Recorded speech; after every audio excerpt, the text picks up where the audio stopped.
Hey, peace and love, peace and love, peace and love. Good morning, great rising.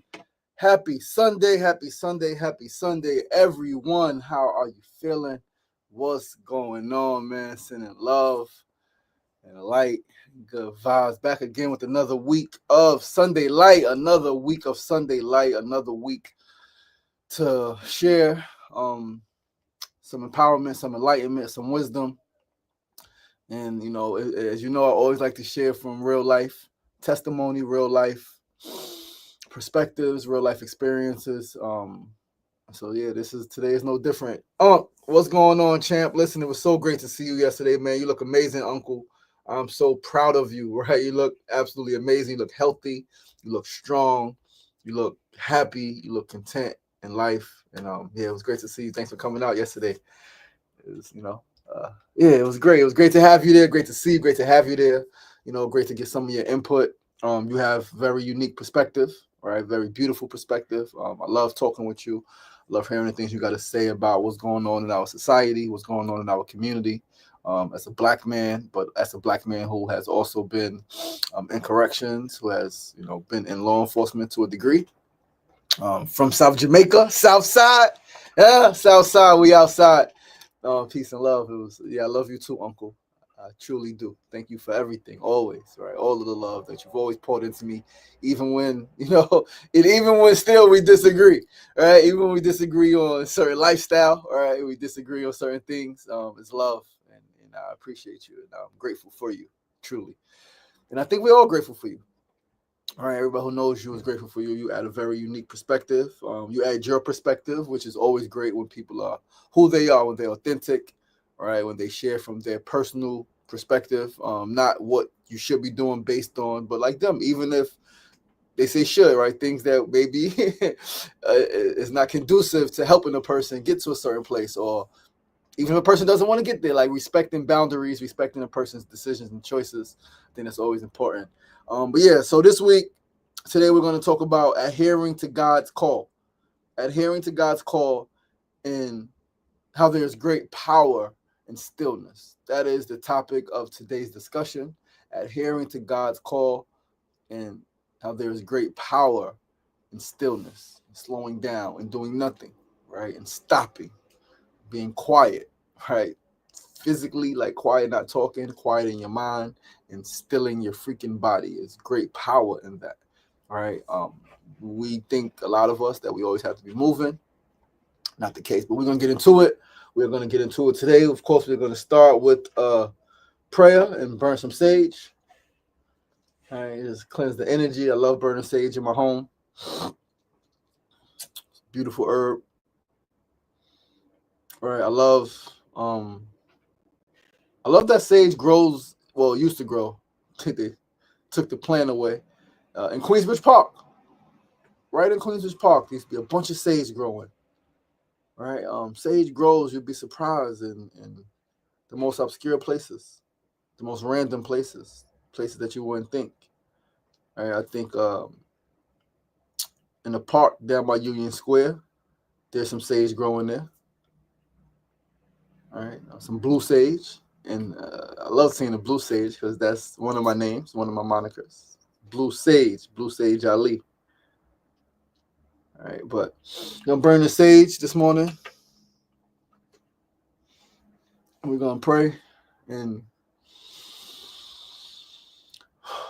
this morning's prayer is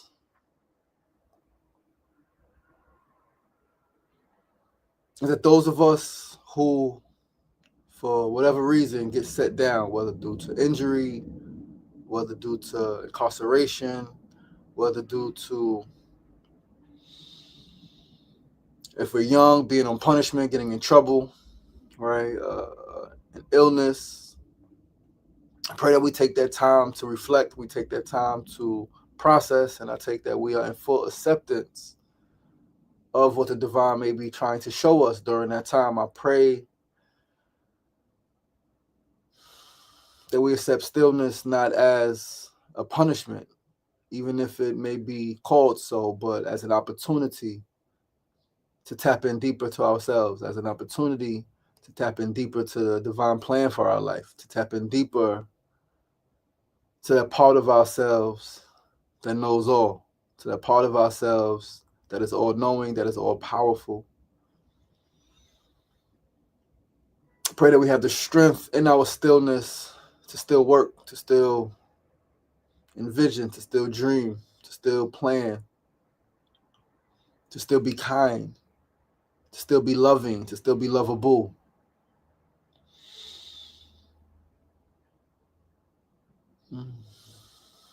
I pray that in our stillness, we have people around us who support us, people around us who understand where we are at that time,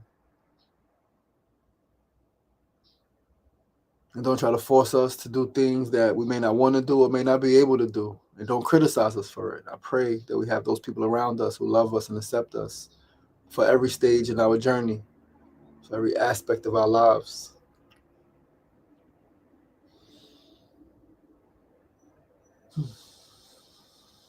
And I pray that every single person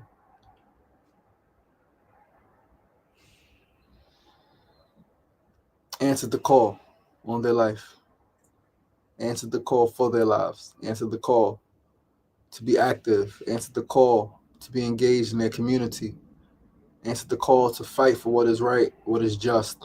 And I pray that they answer the call, that we all answer the call. When we get that call from God to shift gears, to turn corners, to make some adjustments in our daily lives, in our habits, in our actions, in our thoughts, in our relationships. I pray that we adhere to that call. And we do so with grace. We do so with compassion. We do so with love and power, strength and courage. May the sage carry these prayers out to everyone near and far.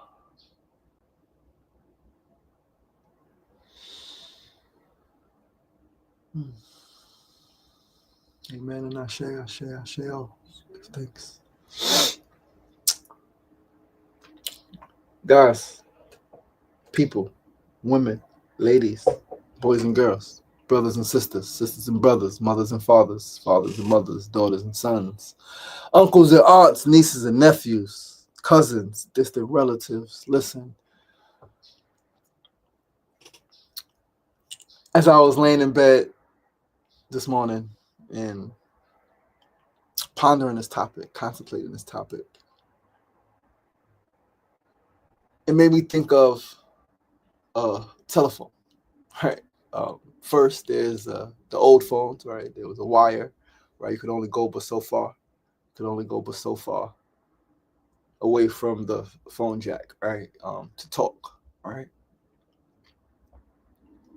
And then with the advent of cell phones, I remember my first cell phone. I was, well, maybe not too young considering. But I was about 14 years old. First year in high school, had the big Nokia. All right, had the big Nokia telephone. Worked sometimes, didn't work all the time, but had that phone. And then you can talk while walking. You can talk, right? Like outside, right? Like on the buses, you could talk to the message, right? And it made me think that even though there's no wire, even though there's no more cord, there's no longer an object or a thing keeping the phone connected to the base. No matter how far you go, no matter how much the technology has changed, there is still a base, right? There's still a source from which that phone draws energy, from which that phone draws reception and connectivity, right? It's still a base, a source. So no matter how far we go, right? There's some people who would like to tell you that you need to get closer to God. You need to let God in your life. I understand what they mean. But understand, my brothers and my sisters, that you can never be separate from that which is eternal. You can never be separate from that which lives inside of you. Closer is a good word, right? Get closer to source, get closer to self, right? You are away from who you are, right? That's a good word. It's a good analogy. It makes sense. Get closer to source, get closer to God. But understand that you could never be separate. Hear that. Understand that. That is always one phone call away. The message that you need, the prophecy that you need, the wisdom that you need, the understanding that you need, the love that you need, the direction that you need, the protection that you need, the guidance that you need, the resilience that you need, right? The imagination that you need, the openness that you need, the closeness that you need. It's always a phone call away. And no matter how far you may be, understand, because God's call gonna come through. It don't matter. Or does it? You got too much outside stuff in your mind, too much stress. We're gonna call it too many substances, right? Too much weed, too much alcohol, too much sex, too much shopping, too much Netflix, too much reading. Say too much of anything is not good for you. Reading is great. Read all of the books. But at some point, put the book down and tap into your heart, tap into your spirit, get into your mind. What is really happening? Because as great as reading is, as much as we should read, we should also spend that much time in stillness, in silence, reflecting, pondering. Keep feeling, keep feeling, keep feeling, keep feeling, keep feeling is an overflow. But doesn't mean it's an overflow of you. Doesn't mean it's an overflow of source. It's an overflow of other people's thoughts, other people's words, other people's perspectives, other people's ideologies, other people's stories. Beautiful, great to have all of that. But where are you in the process? Where are you in all of that?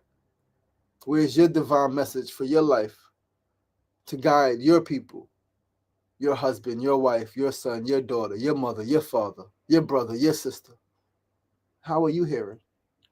How are you getting guidance to lead them? Because we're all leaders in our own right. And in every family, there's one. In every community, there's a few. But then there's one who's going to take family, community to a higher height, to a new direction, place they've never been before. But you got to get quiet. You got to get still. Right? You got to pick up the freaking call. Right? Now, the beautiful thing about it, the beautiful thing about it is that you ain't always got to wait for the call. You ain't always got to be, I'm waiting for the big homie to give me a call. I'm waiting for my mama to call me. I'm waiting for my daddy to call me. You don't always have to wait for the call. Beautiful thing about it is that a two-way street. The phone works both ways. Y'all heard that before? It's old school wisdom. Phone works both ways. You can also call. Hey, yo, God. Ooh, ooh. Yo. Listen, I'm a little stuck right now. I'm at the crosswalk of Confused Boulevard and Stuck Street. I don't know what direction to take. GPS ain't working. Not getting a signal, not getting a hit. Buildings look the same. It's all looks a little similar. I don't know what direction to go. Do I go left? Do I go right? Do I go straight or do I go back? Make the call. But then you gotta listen. Listen. Can't always talk. Listen. Because you're gonna hear the message. Go straight. Maybe faint, maybe a little quiet.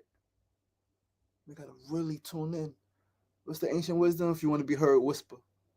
It's ancient wisdom. You don't need to yell. You don't need to shout. Because when you talk low, when you talk a little softer, people gotta lean in. You gotta lean in. Lean into the message. Lean into the discomfort. Really hear what's being said to you. Hear what's being spoken. Hear the guidance. Hear the direction. Hear it. Listen closely. Come on, we know this. We know how to listen. Listen closely. Come here. Come closer. Let me tell you something. Right? adhere to that shit because I promise you, I don't know if I'm the only one. I might be the only one on here. When I didn't adhere to the call that I knew the direction, I knew the route. I was supposed to go this way, go that way, do that, boom, bap. When I did not hear it, I always got some shit I didn't want. I always got some shit that I was like, damn, this hurts. Damn. Whether it was as a young person getting in trouble in school and getting beat, getting hit with a belt, and then being put on punishment, right? Getting suspended from school. Whether it was as a teenager, getting arrested, having to go to court, and feeling ashamed of my aunt coming to court or one of the elders in the neighborhood coming to court for me, right? Feeling shame. Times in so many days in central bookings, so many nights in central bookings, cold, it's terrible. Or as a young adult, 19, 20 years old, go to prison 3 years, 31 months of my life in prison. Now, I'm going to say that it was all divine, and I made a conscious decision. So for the most part, there was no regret. I did what I wanted to do. I wasn't following the crowd. I wasn't caught up in nobody else's shit where I was like, oh man, that person got me. Other than one time. One time, oh man, I got arrested. My friend got caught up and I went to go help him. And yeah, it's like, goddamn. But other than that, it was all my shit. My decisions. My decision to rob the pizza man when I got money in my pocket. My decision to beat this person up and hit this person with a bottle. Right? My decision to do X, Y, and Z, A, B, and C. My decision. So I wasn't a person who was like, oh, I regret that. It was like, it's painful. But I was following something that was inside of me. Right? And clearly I had to go through that so I could get to where I'm at now. And so it's part of the plan. It was part of the plan. However, still, because I didn't do the other things that I knew, quote unquote, should have been doing, right, at the time, led me to pain, led me to heartache, led me to not only heartache and pain in my own life for myself, but causing heartache and pain in the lives of my family. Listen, my grandfather was an incredibly strong man. My grandfather, Leonard Leon Marston, Sr., from Kingston, Jamaica, was an incredibly strong man. I seen him cry one time. One time I seen my grandfather cry. And he passed when I was 19. All right, 19 years. I seen him cry one time. And I spent a lot of time with my grandfather, both as a child, living in his home, right? As a young person, visiting, going back and forth, and as a teenager, living there. I spent a lot of time with my grandfather. I seen him cry one time. When did he cry? When I got shot. When I got shot, and I came from the hospital, and I hopped in that house through the side door on my crutches, hopping in that house, legs swole up. And he asked me, what happened to you, boy? You crashed I had the motor scooter. You crashed your bike, you crashed your motor scooter, you crashed your scooter? I said, nah, granddaddy. He said, what happened? He smoking a cigarette. I said, granddad, I got shot. His old red beady eyes, he put the cigarette down. He said, what? I said, I got shot, granddaddy, 3 times.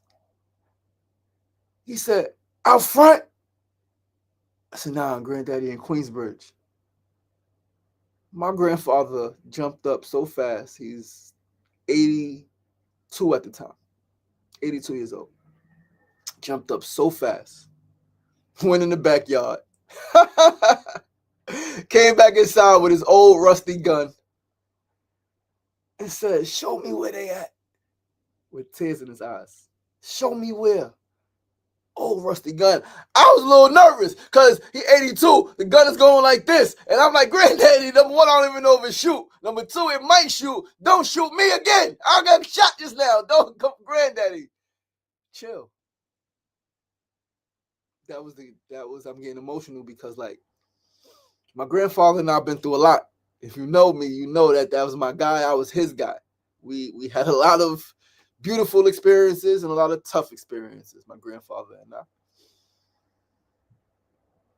But that moment, and that was just, he transitioned. That was in June. He transitioned that December. All right. He transitioned 6 months later. And it was that day that I told him I got shot that really made me feel closer to him than I've ever felt before. Because I had to, with my crutches, hug my grandfather and calm him down. Because my grandfather's a World War II vet, right? He knows about combat. He knows about shooting and being hurt. He had a freaking scar from like here to like here across his body, right? Like from the war, right? Like thick, big scar, right? Like sliced with some crazy shit. Grew up in the Caribbean island, Jamaica. All right, my grandfather been through a lot, seen a lot. That was the first day I seen him cry. And that was that day, that moment made me feel closer to him than ever before. So my actions, my decisions, my behaviors cause pain and anguish in the lives of people. And what's crazy is because as my grandfather went to the hospital that winter, and for the final time, right, I was there for him every single day. Leaving school, being there, missing school sometimes to be there with him, for him. All right. And we got, again, real close. At the end we was always close, but we got like closer. Like at the end, he became more at that time like a father. Right. My father had transitioned already. He became like a father.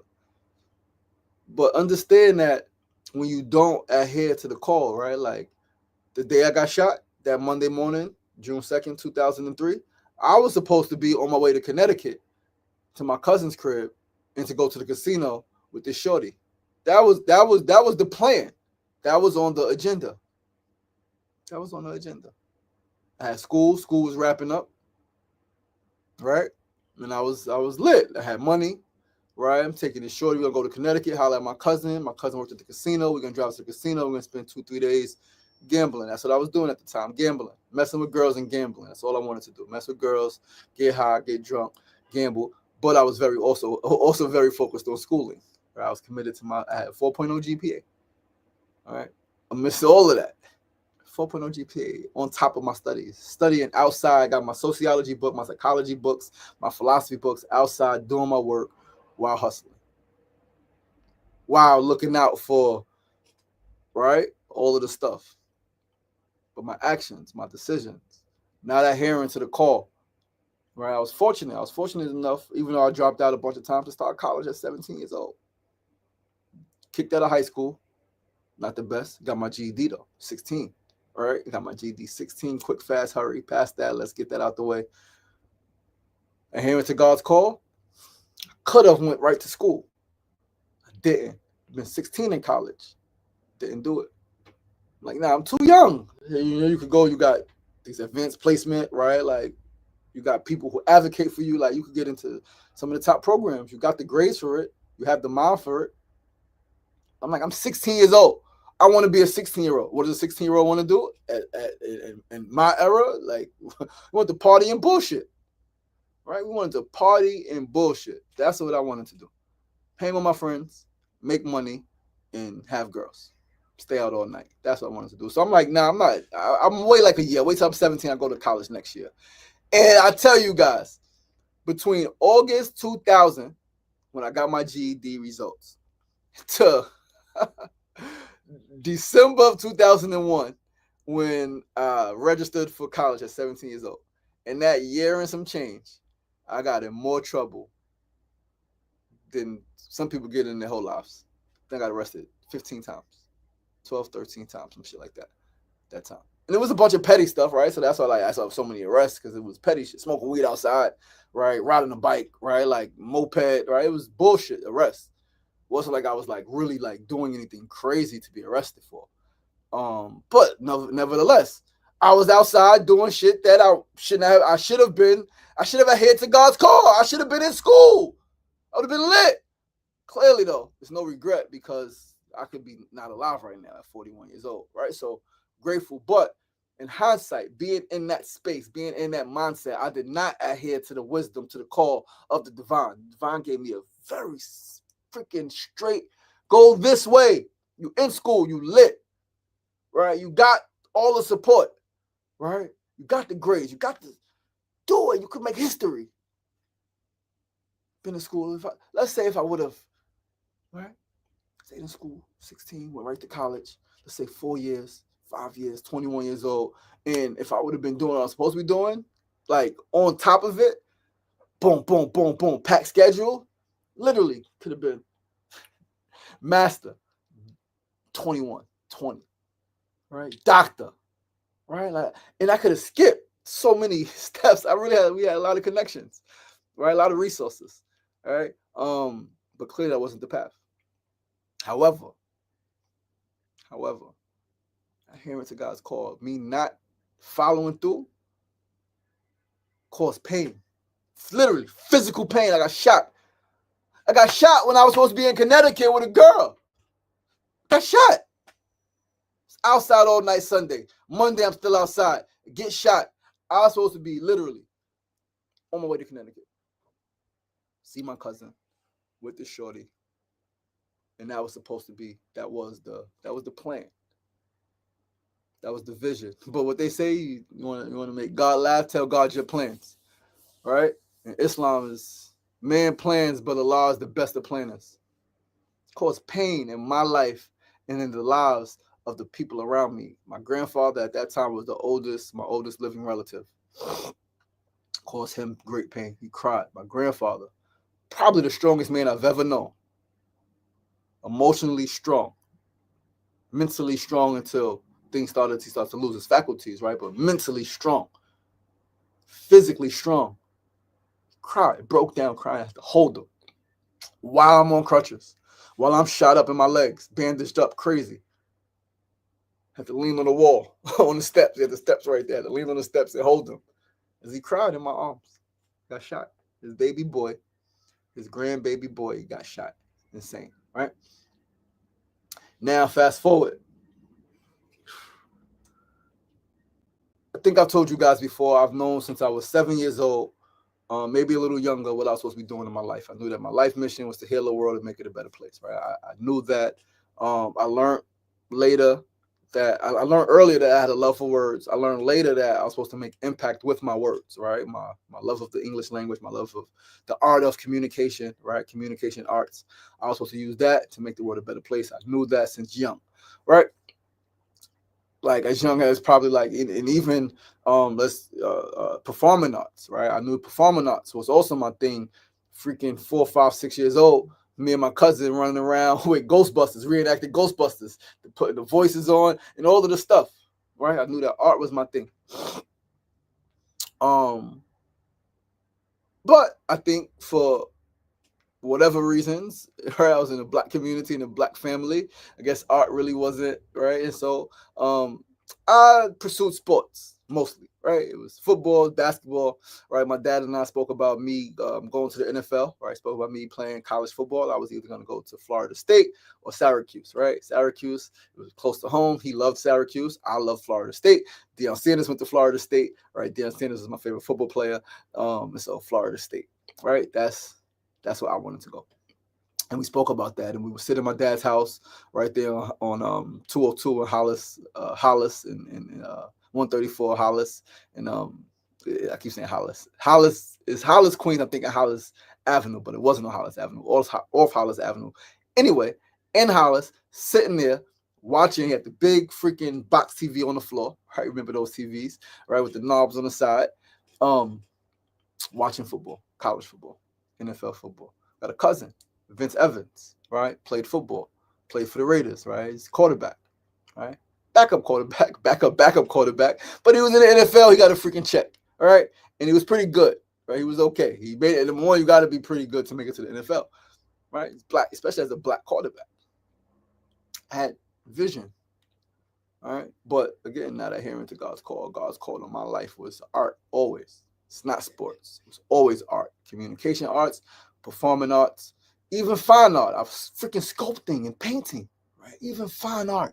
I am an artiste through and through, right? Through and through, top to bottom, inside and outside. I am art, right? But didn't have the conviction to like stand on that and to stand with that. And so I let life and my family, right, with all their good intentions, pivot me into, first it was sports, right, and then it was all the other stuff, right, job and all of this stuff, right. And so fast forward, my dad passes. Not pursuing any art at the time, right? Maybe, yeah, no, wasn't really pursuing any art at that time. Um, I think we was doing some photography stuff. I think we was doing some photography stuff and some light cinematography stuff in middle school, right after my dad passes in 204. And then in the community center, we had some cameras and we did some stuff. But it was minimal. It was like no pathway. It was like, all right, a couple of people are interested in this stuff. We're gonna get some supplies, but like we don't know what we're gonna do with it. We're just gonna like let y'all play with it. That's what it was. It was like play. So me and my friends was just playing around with stuff, right? No direction, no like real like adult support with our dreams of making TV shows and making movies, and no real support in that. Even though we're in Queensbridge, even though Silver Cup Studios is right there, even though Kaufman Studios is up the block, even though Hype Williams Studio is right across the street, right. Hype Williams Studio was right there, right there. And I remember a little later, freaking Hot Boys came to Queensbridge and they did the song, they did the track with Mobb Deep. They was in Queensbridge. Weezy and Juvie, BG and QB, right? Birdman, right? Manny Fresh, they in QB with Prodigy and the Mob. Is lit, but no outlets, no connection to the young people in the community who want to do this for a living. Right? You know, some people know exactly what they want. I'm go be a doctor and be a scientist. Some of us knew we wanted to make movies and make TV shows and shoot music videos. Not everybody didn't want to be a rapper. Everybody didn't want to be that person. Some of us wanted to, number one, be actors. And then some of us wanted to produce and direct and shoot the shit and do the lighting and the sound. And there was no outlet for that, right? It was learn how to tie a tie, learn how to get a job, fill out a resume. Right, all the stuff was just cool stuff, but it was opposite of what we wanted, right? So fast forward, right? I'm doing nothing that's in relation to the call that I got. Yo, that's what you're supposed to do with your life. And so now I'm caught up in the streets, right? You guys, I got shot already. Now I'm want to shoot the person who shot me. Now it's a war going on outside. No man is safe from. All right, man, old woman, nobody's safe from this shit. And now I go to prison for another shooting.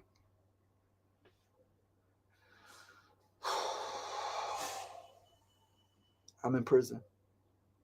Sit down. Right? And as different than central bookings, right? I'm caught out of state, so I'm in a jail in Maryland. I feel so alone. The window in my cell is this big. I can see with one eye deer outside and cars going by. So all I see is deer and cars, highway. Window this big. One eye could fit. Literally one eye to turn my head to look out the window. Cleona was in Maryland. My sister, thankful for her, I was able to call her a couple times. I was there for a week. Where I felt so alone. 19 years old, 20 at the time, actually, 20 years old, in prison. And remember, right now, 20, like, oh, yes, I'm 20, still a young person, and I'm a 20-year-old who lost his father at 11. So, with all humility, part of me is still an 11-year-old boy. Part of me is still an 11-year-old boy, because a lot of times we don't grow past when we have the biggest trauma in our lives. The biggest trauma was my dad's passing. I grew in my body. I grew some emotionally, but I was still a little boy who was missing his dad, even though I was 20. And so clearly that goes on to people who are 50, 60, 70, 80, still have little boy, little girl inside of them from when certain trauma happened. They didn't grow past, right? So I'm 11. I feel extremely lonely in there. All right. Can't write no letters, giving no stamps. All right. Call collect. Not many people accept and collect calls. All right. No commissary. All right. County jail. No commissary. You got to wait till you go to a actual prison. Like, yo, I'm fucked up. I'm stuck. All right. Sit down. Boom. They bring me back to New York. extradite me, put me on a plane, all chained up, handcuffed, like I done killed 10 people. I'm like, this shit is insane. Little people walking by in the airport looking at me. I'm chained up, my feet shackled up. I'm like, yo, this is not me. It's not my life. It can't be my life. But it was real. It was very real. I physically remember, I emotionally remember the pain, right? The emotional pain, the mental anguish, like the embarrassment, the shame. I felt it all. Felt it all. Now I'm in New York. Now I'm on a boat. First day I get to the boat, right? Life is like, yo, you got somebody. Freaking, it put me in the bed, right? It's like 3 in the morning, maybe 2 in the morning. They settle me in, right? Give me my stuff, go to the bed. Wake up the next morning. One of my childhood friends is right next to me. My man Frankie Duff, right next to me. Holy cow, it can't get no better than this now. Yo, Duff, yo, Ray, what up? It's crazy. He's a little older than me. Now, yo, what the hell you doing here, man? How you get, like, yo, what up? Oh, it's lit. We lit. I'm like, yeah, we lit. We both street dudes, right? Oh, it's lit. It's cool. It's not that bad no more. It's not that bad no more, right? Cool. Fast forward. The sentence, go upstate, right? In Green Correctional Facility, right? Probably like the 4th day there, walking in the yard. Yo, Ray. Who I see? My man D Block, bless his soul. D Block, right? One of my best friends from Brownsville. He's a thug, right? He's a thug. He's blood. He's gangster. He's tough. He's been in jail a couple of times already at this young age. Spofford, juvenile, right? So he connected. Oh, that's my man. Oh, it's lit. I'm already can hold my own, but like, I don't care how tough we are, it always feel good to have people that you know in the space. Always feel good to have people that you know who know you in the space, especially when you know they're connected. Oh, ain't nothing gonna happen to me. Right? I get into a couple fights. I get into actually one fight in Green. Right? I ain't even have to tell nobody. It was like, this shit ain't nothing. Then get into another fight in Green, right? Because I'm lit now. Too lit. I'm not really thinking about like my art and my future and what I really need to be doing. Right? I'm not really thinking about that now because I'm lit. I'm outside in the yard. Then I see my man Jazzy in Green, right? Like, oh my gosh, I see so many friends, so many people who are so connected to all of the different aspects of the Bloods, to the Crips, right? Like, oh, I'm good. Like, I was already good, but I'm more good now. All right. But now another fight happens. Now I gotta go sit in a box. 120 days. Sit the fuck down. This is not what you're supposed to be doing. If you keep doing this shit, you're going to keep ending up in this place. Sit down and listen. And it was in the box that I really started to write again. It's in the box that then I got to write more. Writing more. And I'm working out more. And I'm doing, I got to get back to it. It's doing 1,000 push-ups a day. 1,000 push-ups a day in the box. Wrote my uncle, yo, Kev, you ain't gonna believe I'm working out. Finally working out, finally remembering some stuff that you showed me. I'm working out. My body is getting crazy. My arms, I'm strong. I'm a little cut up. I'm getting more than 1,000 push-ups a day, right? I'm writing 5, 10, 15 pages a day. Journal, reflections, poetry, all type of shit. Letters, right? I'm getting artistic in my writing. Now I'm remembering Tupac's book, right? The Rose That Grew from Concrete. So now the letter I is turning into an eye with eyelashes and eyebrows in the middle of a letter, and I'm drawing a flower, right? And I'm drawing. I ain't a great drawer, right? But like I'm drawing images in my letters because I want to communicate this message in art, right? Sit the fuck down. Remember who the fuck you are. Remember what you're here for. I remember when I came out the box, they put me in Oneida Correctional Facility and a couple of more friends, right? See my man Legend, gangster. See my man Shot Skills, super cool and connected, right? See my man, I go to the dorm, my man Petey's in the dorm. Petey, childhood friend. My builder, upstairs from me, right? My mother and his mother like this, right? Come on, it's big bro. But I had a different. Then I see my man Penn, Sean Penn, next door. He give me the Walkman. Yo, I'm leaving jail, bro. Yo, take this Walkman.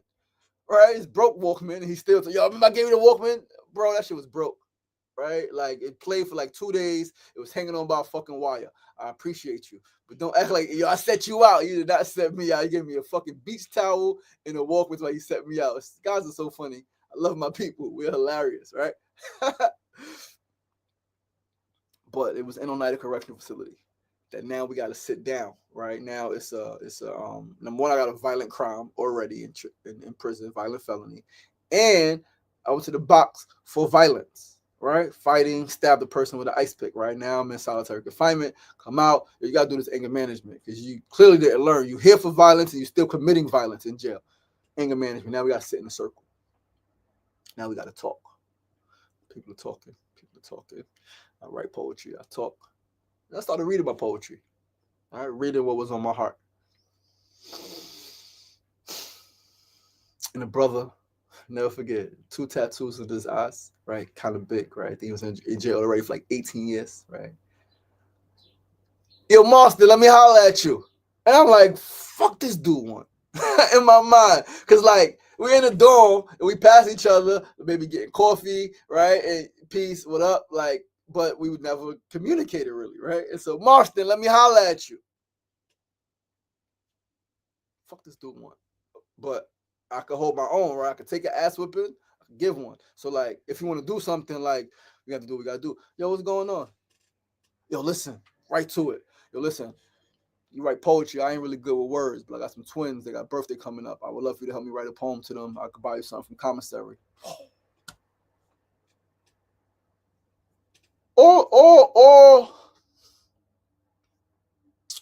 All stereotypes of a motherfucker you don't want to fuck with. All stereotypes. Getting tattoos on the face, tattoos on the body, the big solid, in jail for some murder. Right? All of the shit, all of the telltale signs, this motherfucker you want to stay away from. Even as a fellow street person, that motherfucker you don't want to fuck with. Right? But again, love is love. Love is love. And that reminded me that everybody is receptive to love. So he got a call. Yo, this guy can help you. He gave me the opportunity to pick up my call. Yo, you're an artist. You're a writer. You're great with words. In your love, help people. Right? So now I'm able to write some poems for him. And then boom, what happens? Now other people find out. Yo, Marston. People come into my cube, right? It's in the dorm cube. People come to the cube. Yo, Marston, yo, I heard you write poems. Yo, I heard you wrote a poem for such and such. Yo, you think you can write a poem for my wife? Now I'm writing poems for dudes' wives. Yo, this shit is so emotional. I never forget. When I came home from prison and I was doing a mentoring group in Harlem with Michael Sledge at Toro College, Sledge Group on Wednesdays. Young men mentoring group, real men mentoring group. He was mentoring young men. I seen one of the brothers that I wrote a poem for his wife. He was with his wife. And it was his bow-legged Lou. And it was the most beautiful thing. It was the most beautiful thing because, like, he was like a kid in a fucking candy store on 125th Street in Harlem. He said, yo, babe, this the brother. This the brother that wrote the poem for you when I was locked up. This the brother that wrote the poem for you when I was locked up. You know how fucking beautiful that was? You know how, like, powerful that felt? This is the brother who wrote the poem for you when I was locked up. Damn. Purpose. Adhering to the fucking call from God and power and stillness. I had to be still. I had to go through some shit though to get there, to get to that point, right? Even really to get to Oneida. I had to go through drama, fighting, green, get kicked out, go to the box, be super freaking lonely. In Maryland, in jail, lonely. In jail in Maryland, lonely.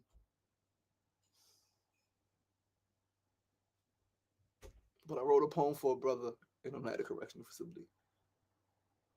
For his wife. You know, when I came home years later in Harlem, see him with his wife, and he says, babe, he's like excited, his face is glowing. This is the brother who wrote the poem for you. That shit is fucking magic, yo. Can't predict that shit. Can't forewrite that shit. You gotta live it. You gotta accept the call. Even when you go away that causes pain. Even when you go away that brings you heartache and discomfort and unease. It's unsettling. Doesn't feel good. You got to keep going. But that stillness, those 120 days in the box, listening, they had the headphones and been in the box, the freaking I think it was 3 or 4 jacks in the wall. Those are radio stations, and you plug the headphones into one of them to get different music. And I had mine tuned on R&B, right? Great majority of the time R&B, old school, right? Listening to Charlie Wilson, right? Listening to Kim, listening to all of the beautiful music, right? Writing my future, writing my destiny, righting my wrongs. I'm coming out of that stillness. Coming out of that stillness. There's so many messages, so much beauty. But then what happens? I come home from prison and I get back in the streets. I get back in the streets, I got a different mindset. Right? I'm in the streets because I just don't know how to make money. I don't really know how to make a good amount of money to do what I really want to do, which is buy some film equipment. Right? My family, like, they ain't really got no money to buy $1,000 camera, $2,000, $3,000 lights. They don't really got it, right? So I'm like, damn, cool. I figure it out. Like I started a job, but in 3 weeks, not only did I feel disrespected working at Starbucks, right? Thankful for my sister for getting me that gig, but not only did I feel disrespected working there, right? Because they knew I had a felony. They knew I just came out of prison, right? It wasn't a lot of money. 3 weeks, I'm like, I can make this much money in a day on the block. Like, really? Like, I'm supposed to work for this shit and be okay with this shit, and people are okay with this shit? I'm a young 23-year-old, and I'm like, these people, they okay with this shit?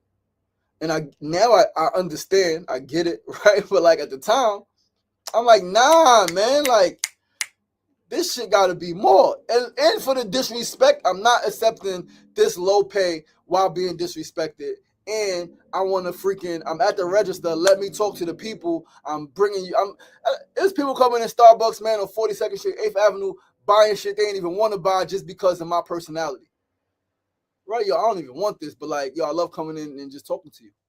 Right, guys and girls. Right, and I don't know, crazy, just personality. How's your day? How do you feel? How's work? Yo, you gonna get through that. It's all right. Who I am now, I've always been. You gonna get through that. Don't sweat that shit. Oh, word? Man, listen, leave that dude. He ain't nothing for you. Leave him. You gonna find somebody better. Right? That was me at the register in Starbucks. But they want me to make the drinks. They ain't even giving me proper training, so I'm making the drink slow because it's so much to remember. How much sugar, how much milk, press this button, press that button. Shit is fucking fast-paced, Starbucks. You guys seen how you work there, but behind the scenes, that shit is fast. And they got to train you. And mad people ordering.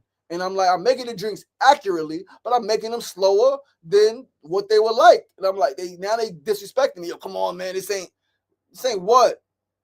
Let me work the register. I'm great at that. And I get the growth thing and all of that stuff, but if you're not training me properly, right, like, don't be yelling at me. Don't be saying slick shit. So I fucking quit that shit. Back in the streets. Now I got a back injury. Got herniated disc in my back.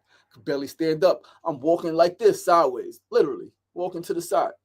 Crazy shit, leaned over.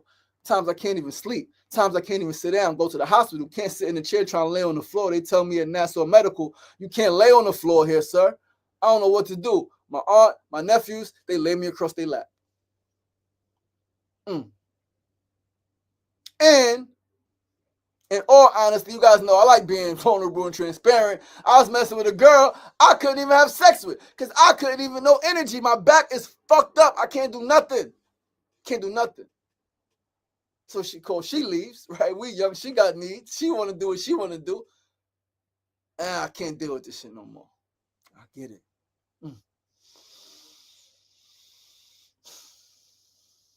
But then what happens? Everybody leaves. It's quiet. Stillness. I found my fucking way. And here we are, right? Change the life, make the adjustments, right? Was able to make some changes, alleviate the back pain. I haven't had severe back pain like that. I've had some. I pulled a muscle, right? I've had some over the last 12 years, 13 years, right?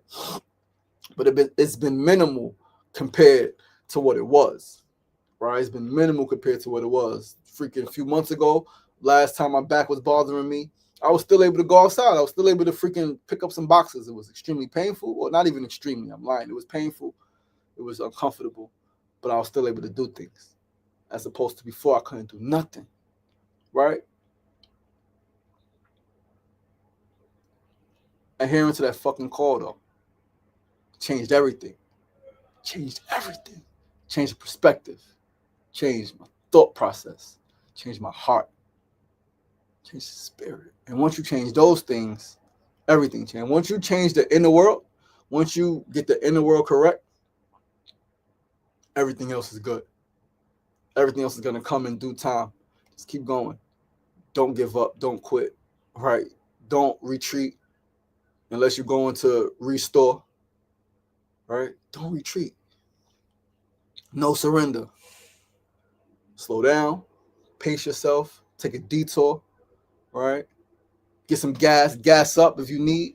Right? But no surrender. No quit. All gas, no brakes. Full steam ahead. Straight ahead. That's the direction. That's the way. That's the path. Right? Answer the call. And if you want, if the call taking too long, you could dial the number up. Hey, yo. Cuckoo. Hey, yo, God. I am stuck. I don't know which way to go. It's Temptation Boulevard over there. It's Lust Road over there. It's Criminal Street down there. Right? It's Confusion Lane right here. What you think? But you got to then listen. You got to put the phone close to your ear. Hear the message. And then follow. Follow the path. Follow the guidance. Trust your internal compass. Right? And stillness is where you find the way. He said, be still and know that I am. Be still. Still your mind. Meditation, daily practice. Still your heart.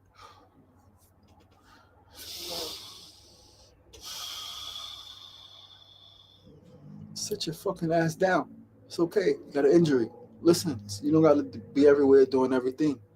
It's okay. Oh, man, I know they would love me to be there. I know I would love them to be there. I would love to be there. Okay, you would.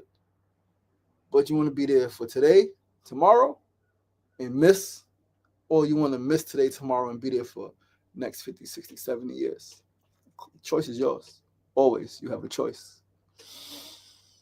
Choose wisely, please, for your own benefit and for the benefit of the rest of us, because we are all interconnected.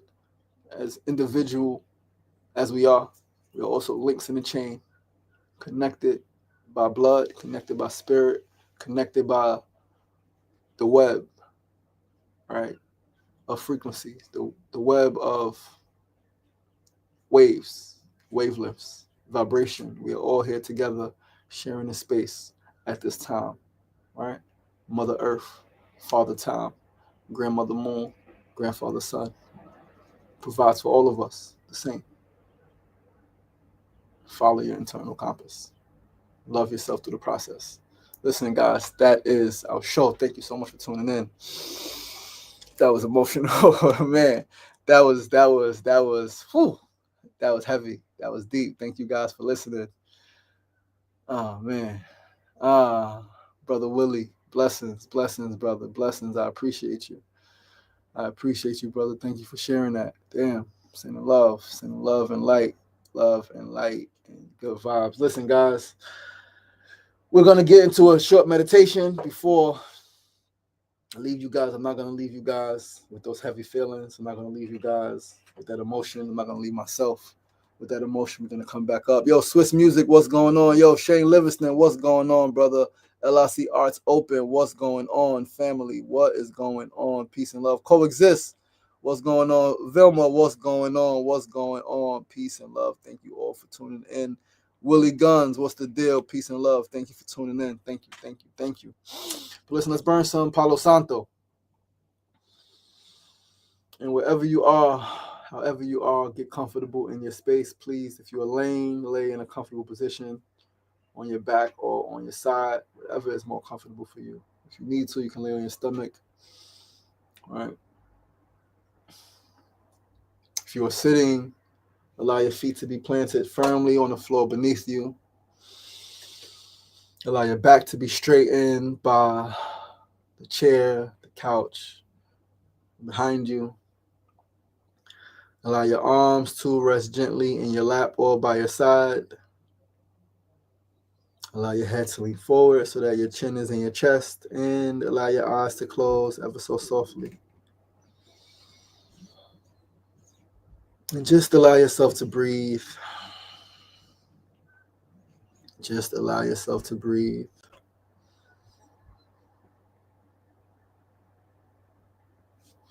Feeling your abdomen rise.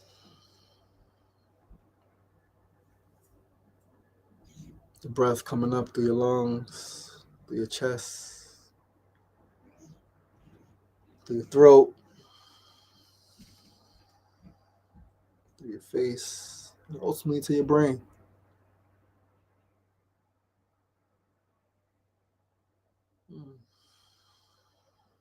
Just take a few breaths in through your nose.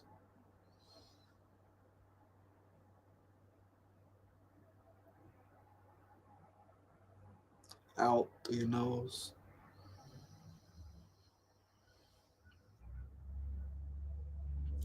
And in this space, as you breathe,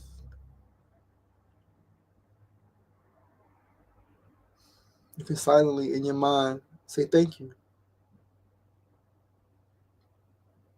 Thank you for life. Thank you for grace. Thank you for protection. Thank you for guidance. Thank you for my path. You can affirm my path is unique because my destiny is one of a kind. My path is unique because my destiny is one of a kind. Affirm one more time in your mind. My path is unique because my destiny is one of a kind.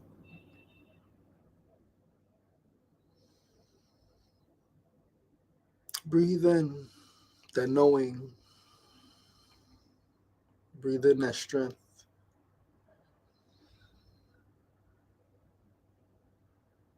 Breathe in that passion. Breathe in that ability to transmute all experiences, all energy from their base to their highest form.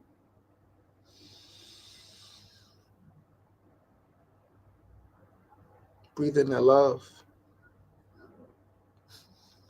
Breathe in that safety. Breathe in that feeling of connectedness.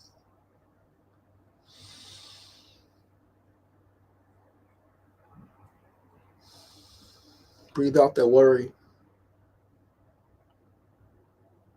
Breathe out that judgment. Breathe out those labels. Breathe out the ridicule. Breathe out the criticism. Breathe out those feelings of loneliness. Breathe out that fear. Push it out. Let it go. Affirm in your mind, I breathe in that which serves me in my highest purpose. I breathe in that which serves me for my highest purpose. I breathe in that which serves me for my highest purpose. I release that which is no good for me in my life. I release that which is no good for me in my life. I release that which is no good for me in my life.